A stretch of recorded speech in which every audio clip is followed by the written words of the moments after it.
A quiet morning at 9 o'clock, the click of a front gate, a gunshot, and a man collapses onto his own front lawn. The victim is John Forder. The shooter is Walter Radnor. This confrontation escalated from a political argument over local office appointments. Neighbors find Radnor fumbling with the gate latch, the smoking pistol in his hand. As he's taken into custody, Radnor displays no concern for the man bleeding in the grass. He is calm because the danger of this crime didn't end when the gun fired.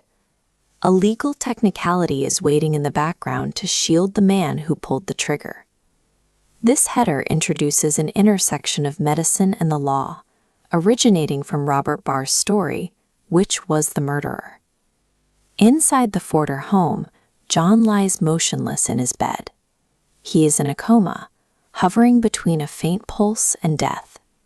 Inside a nearby jail cell, Radnor waits with confidence. He has political backing. He knows that an assault charge will barely touch him. Only a murder conviction can threaten his life. The city's newspapers demand justice for a cold-blooded shooting, but the legal system operates on rigid mechanics rather than public outrage.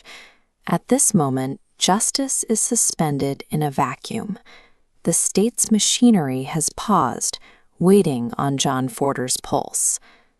Mrs. Forder paces her empty garden, agonizing over her husband's condition. As she walks near the stone boundary wall, she overhears two strangers on the street discussing the upcoming trial. She summons her lawyer brother to confirm the rumor. Reading his explanation here, the reality is clear. The highlighted statute outlines the loophole. If John survives past midnight Saturday, Radnor cannot be tried for murder. Instead, he gets a pardon and walks free. The state is guaranteeing freedom to her husband's killer. Feeling betrayed by the system, Mrs. Forder swears to her brother that if the courts let Radnor walk, she will kill him herself.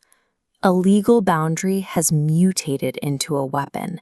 It is shielding a guilty man and torturing the victim's wife with a countdown. Friday slowly bleeds into Saturday. The shadows begin to lengthen across the floor.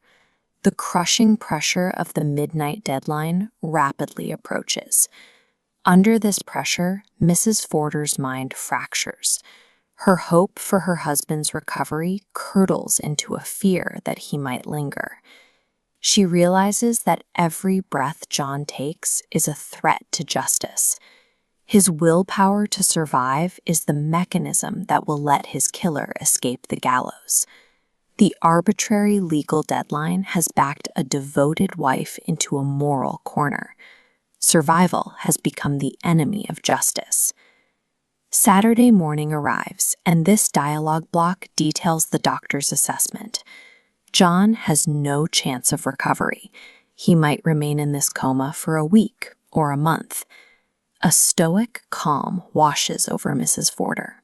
Her grief is replaced by resolve as she walks into her husband's silent bedroom. She bends close, whispers that he will understand, and presses a pillow over his face. This act of vengeance ensures the law cannot fail her. To secure justice for her husband, she was forced to commit the exact crime his attacker was accused of.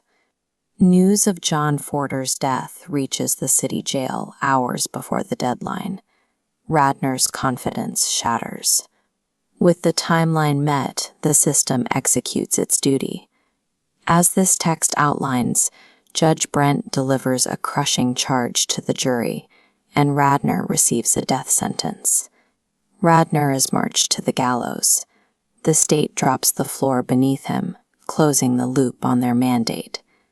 The legal machinery worked to execute a guilty man, yet it was manipulated by a crime in a quiet bedroom, leaving us to ask, who was the real murderer?